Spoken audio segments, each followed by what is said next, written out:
What is up, guys? Welcome back to the channel. Today we're going to be talking about ATP Flight School and whether or not it is the right flight school for you. My experience really quickly is going to be, just that, my experience at ATP Flight School. I went through as a student and an instructor, completely finished everything. I did everything, including my 1500 of instructing, like total to 1500, in under 20 months. So 8 months as a student, 11 months as an instructor, a little more than 11 months, puts me at 20 months total time at ATP as a 1500 hour pilot with 0 check ride failures, CFI, II, MEI. So I'm gonna give you guys my take on it, and when you guys read online, you're gonna hear mixed things, and I'm gonna give you a mixed answer.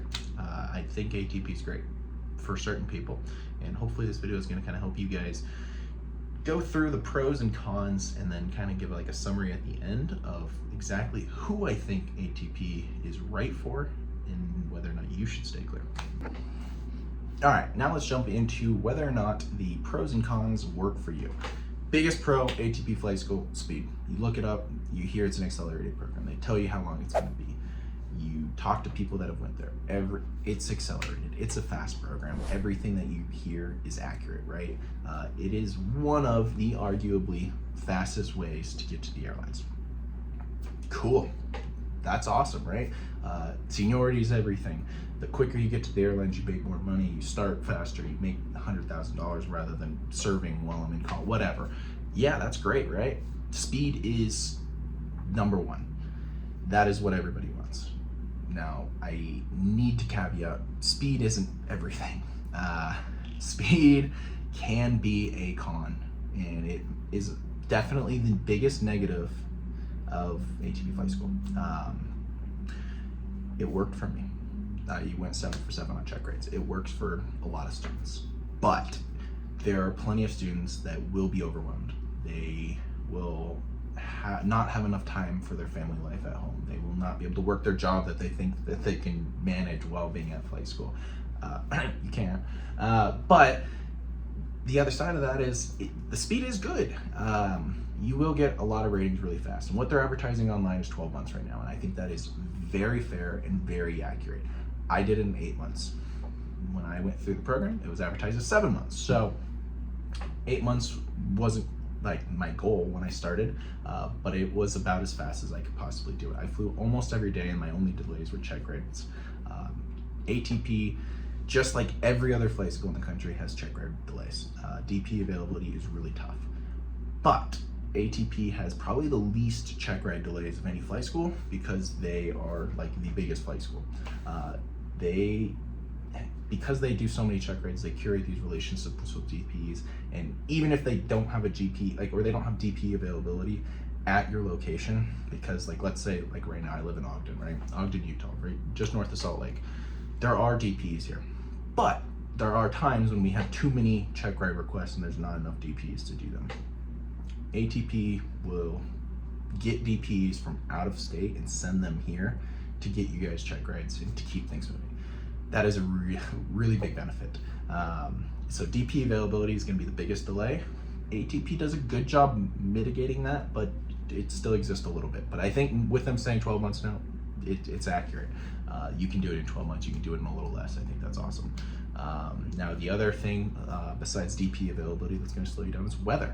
Weather doesn't matter where you are. The only thing that matters is where you are. ATP Flight School, any other flight school, where you are. ATP is nationwide, so I wouldn't even think of that as part of the thing. If you're going to stay in your hometown and there's an ATP location or other school, that takes that part out, right? So then it comes down to whether or not you have planes. ATP has hundreds of planes across the country. My location here has 20 of them. They're readily available, right? Now, we have a ton of instructors, we have a ton of students, so the planes are flown a lot. With that, when one plane breaks, there's usually some way to figure out how to get your flight to happen anyway. If something delays, maybe it's a day or two. It's not the end of the world. The other side of that is maintenance with ATP is really good. Their planes are nice, they're new. They have G1000 avionics or G500, depending on where you are. they're nice planes. And because because there's so many planes, most of maintenance is done in-house at ATP locations. Now, I would say that's something to look into if you decide to go to ATP. Choose a location that has maintenance if you can. If you're at home or whatever, that's a different story. But if you're gonna go somewhere for a location, one that has a maintenance in-house, like on site, is awesome. Planes break, they go into maintenance, and then all of a sudden they're out the next day and you have access to them. Whereas like if I was at a different location, we'd have to fly a broken plane somewhere and get it fixed and then bring it back. Sounds like a pain, but ATP maintenance in-house, super quick. They only do ATP planes, so with that, ATP planes are always getting fixed very quickly. And they're kind of, because you're spending so much and it's premium and they're so big, and because of like reputation and everything, they don't let you fly planes that are broken. So they fix planes very, very quick. Now, the next pro that I'm going to talk about is going to be Cadet Programs. ATP is affiliated with every airline. Genuinely, if you look it up, their partnership list, it is like everyone, and you're like, well, is that real? And it is. The only thing that ATP doesn't give you is like, if you were like, some of the programs are like collegiate programs or in-house employee programs. Like Delta Propel sometimes has like CFI open, and sometimes they only do in-house people. So with that, anything that any other school could provide you, ATP will as well, and then more. So do I think that's awesome? Yeah, absolutely. Cadet programs are going to be so important in the future. They kind of had a bad reputation the last couple of years. Everybody's like, don't sign a contract, don't go to cadet programs. You're getting stuck at airlines or regionals, and that's how they're going to keep you there for 3 or 4 or 5 years before you can flow through to your end game. And that is true. But United and American and Delta and FedEx and UPS or whoever else that you like is your end game is no longer hiring a 1-year regional airline pilot. It's just, it doesn't happen anymore. I mean, I'm sure it does, but like, it's just not happening at the same level that it was in 2022, 2021. So with everybody saying like that's like such a negative, it's kind of the only way you're going to get a job now. So having access to every single one of those is really big. And I will say, if you guys choose to go any route, ATP or not, sign up for every cadet program that you can, especially ones like that don't have a contract, which is all of them that I'm aware of. So if you join them and then you get an offer from somebody else that's better, you take it. It doesn't matter. So everybody that I know that's hit 1500 went straight to a class day. It's been a cadet. So take advantage of it, especially at ATP. You have access to every single one of them. And the sooner you do it, the better, which I'll make a video on that at some point. But like, it's how you get into airlines right now, and kind of how the hiring looks in the future. A guaranteed flow to United or Delta is a guaranteed flow to United or Delta in a couple of years. You're probably not going to get there faster than the flow, and you don't have to interview later on. You interview when you have 0 experience. So it's really quite a good offer for a lot of people right now. Now, the last pro and con of ATP is a job offer. ATP gonna give you, well, if you do well in ATP and you have less than 3 checkride failures, you will get a job offer at the end of it. That is so valuable in the current market. As a CFI, like when you finish the program or finish Part 61 somewhere else, however you get all your ratings, when you finish, you need to start getting hours, right? You need to get to 1500. To do so, you're going to want to instruct. It is really hard to find a CFI job off the street. If you just go up and email people, everybody's doing the exact same thing. You're gonna struggle to find a CFI job. Now, most airports have some sort of aircraft that are rentable that do 100 hours, and you can instruct in legally, assuming you have like an agreement with the owner of the planes or the maintenance, whatever it is, the type of school. But finding your own students is really, really tough. Now, you could, but are you going to find enough students to fly 5, 6, 7 hours a day? Who knows? ATP, you finish the program. If you're willing to move, you pretty much have an instant offer to start. And if you're not willing to move, then you get on a wait list for your location if they're not available right away. I personally moved with my girlfriend. We finished the program at the same time, and we said like, hey, we're willing to go anywhere. Like, what can you give us both at the same time? Within a week, we had moved across the country and started instructing. That is huge, right? I finished the program 8 months. Within that 8 months still, I was starting as an instructor. That is the biggest pro to the job with ATP, right? It's fast, it starts right away. The other big pro with instructing with ATP, you're gonna get a lot of hours. They want you to hit at least 65 hours a month, I believe is the goal. And if you don't hit it, like there's a potential you guys get let go. 65 hours a month is not a lot, but at least it kind of guarantees like they're trying to get you students, right? Like you're gonna get enough hours. I averaged about 100 and something a month. If you're motivated, willing to fly early in the morning or up until like dark, there's access, there's opportunity, there's enough students. If you and your students are on the same page, you can fly a lot with ATP. I did everything. I did all my hours with ATP as an instructor in 11 months. Now I did some of that time outside of ATP, but like regardless, there's a ton of flying, and that is the biggest benefit of ATP. Getting a job and flying a ton as an instructor. The biggest negative is becoming an instructor. You work a lot, you don't make any money. Let's clarify that. When you guys decide, like if you guys have like a career and you're deciding to switch and go into aviation, know that you are in for 2 years of no money. First of all, you're gonna go spend $100,000 as a student, then you're gonna go into being an instructor and you're gonna make minimum wage, right?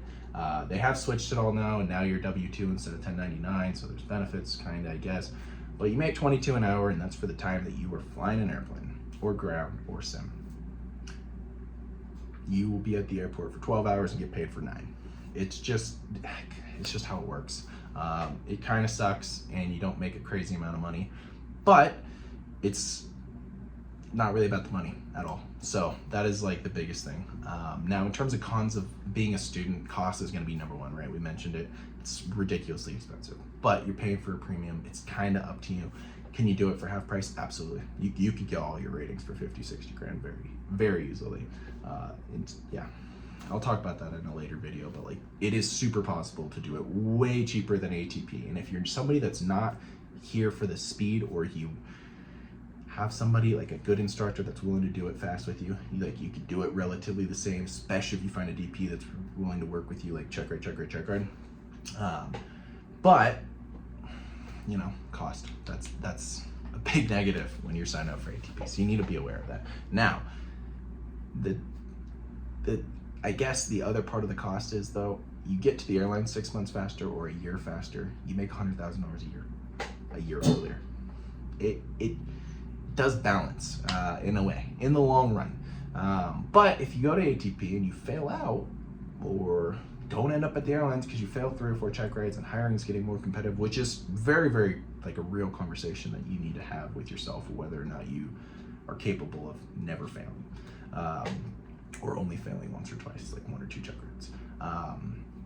Now, if you fail a lot, then like ATP is a ridiculous amount of money for nothing. So you gotta be 100% committed when you decide to go to ATP, and you have to know that you're somebody that's gonna pass every check ride, or most every check ride. The other side, or not the other side, the last con that I'm gonna bring up is gonna be the education that you get with ATP. They provide all of the legal grounds for your check rides via Zoom. For some people that works. I can't stand it. I don't get anything out of them. Legally, I was check ride ready based on videos, or not videos, but live classes that I attended online. They didn't do a lot for me. I didn't get much out of them. So most of it is self-study.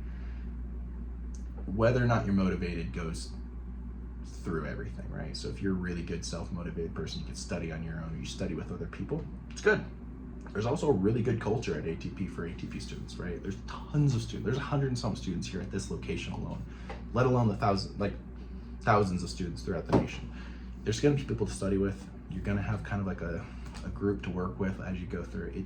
It's okay. It's good. It helps you get through it. But if you're not a motivated person, it's not for you. It's just not. The last thing I'm gonna say as a con, gonna be in the education category, but it's gonna be the instructors that you work with. There's some instructors that are really good. There's some instructors that are committed, that care, and then there's other instructors that just don't. You gotta remember, these people are just like you. When they hit 1500, they started as an instructor the same week, right? They're no different than every student. They don't know that much more than the students do.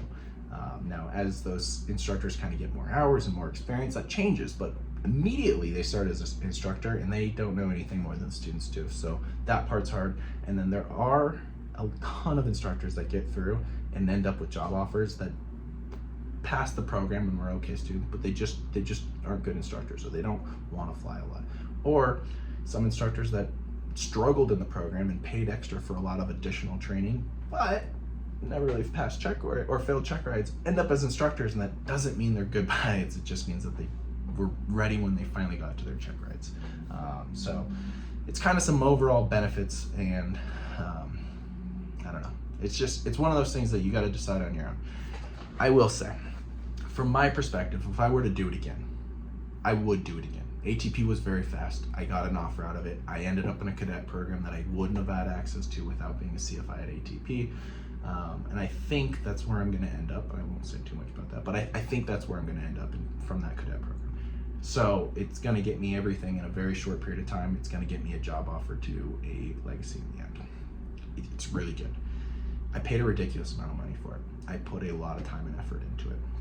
I also made some friends doing it, and I would do it again. Looking back, if I had $100,000 sitting in my bank account, could I just take 6 months out of my life and find DP in Alaska and an instructor in Alaska and just go rip it out? Yeah, probably. That would be an awesome opportunity, right?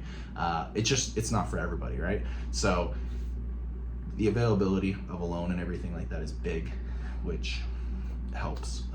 So it worked out for me. I would do it again, but you really got to think about it. If you're not in it for like the speed and like 100% dedicated and know you can do it, don't do it as like oh, I think I can do this. It's either you can or you can't. If you can't, don't do it. Anyway, good luck. If you guys have any questions, leave them down below, and I will give you guys my honest feedback, and we'll go from there. Thanks, guys. See ya.